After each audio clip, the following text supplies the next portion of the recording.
Longtemps négligée, l'agriculture est aujourd'hui reconnue comme un moteur puissant de la croissance africaine.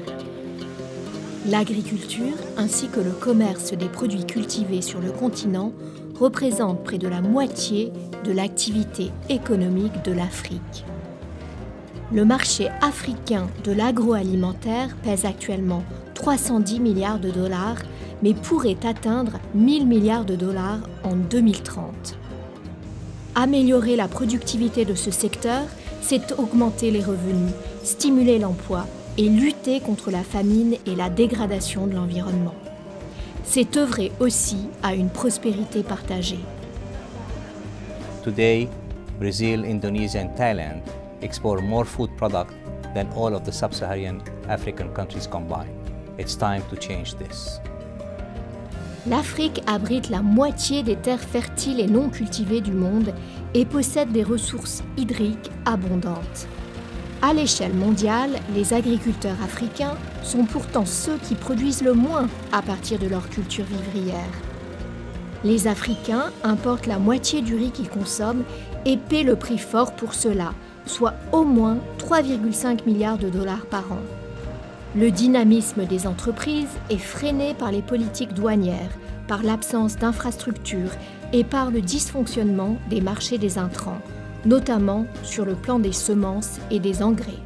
À ces obstacles s'ajoute aussi celui du manque d'accès au financement. Par exemple, alors que le Sénégal est plus compétitif que ses voisins, son essor est entravé par les obstacles dont souffrent ses agriculteurs. Difficultés d'accès aux terres, au capital, aux investissements dans l'irrigation ou encore aux bonnes variétés d'espèces. Plus à l'est, le Ghana produit davantage de variétés de riz que le Sénégal, mais à un coût nettement plus élevé. Le pays en importe aussi, mais impose des droits de douane de 40%, ce qui augmente le prix à la consommation.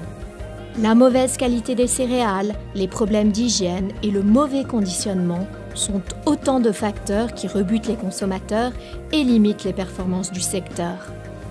We still see challenges in the business environment, ranging from poor infrastructure and high transportation costs, erratic policy interventions in the agricultural markets and trade, and difficulties being faced by smallholder farmers and small businesses like Freshco.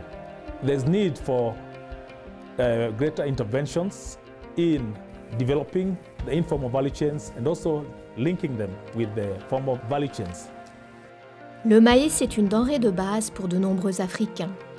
La Zambie est compétitive dans l'importation du maïs car elle prélève de faibles droits de douane. En revanche, elle éprouve des difficultés à l'export. Par rapport à la Thaïlande, un producteur majeur de maïs non irrigué, la Zambie doit payer 3 fois plus pour produire du maïs car les coûts de transport et de main-d'œuvre sont plus élevés et les rendements plus faibles. If we take an example of Kenya, which has been a major exporter of fresh produce to the EU, and smallholder farmers would grow crops such as green beans and export them to the EU market. This is not happening now because of the stringent conditions that have been put in the EU, where smallholder farmers cannot be able to meet these standards. There is need, therefore, to support these farmers so that they can be able to do business in this changing environment by giving them skills that can assist them. Autre exemple, le cacao. Il s'agit de la première culture d'exportation de l'Afrique subsaharienne. Le Ghana, qui est le plus grand producteur africain de cacao, a modernisé ses techniques et ses méthodes de gestion. Le rendement reste toutefois faible car les agriculteurs sont vieillissants, tout comme leurs arbres d'ailleurs. Le Ghana doit investir massivement pour améliorer les plantations et rentabiliser la culture du cacao. Les difficultés qui touchent sa production et son commerce agricole obligent l'Afrique à importer plus. Elles entraînent aussi une hausse des prix alimentaires et se conjuguent à la menace grandissante du changement climatique. African farmers and businesses must be empowered through good policies, increased public and private investment, and strong public-private partnerships. L'Afrique est à la croisée des chemins.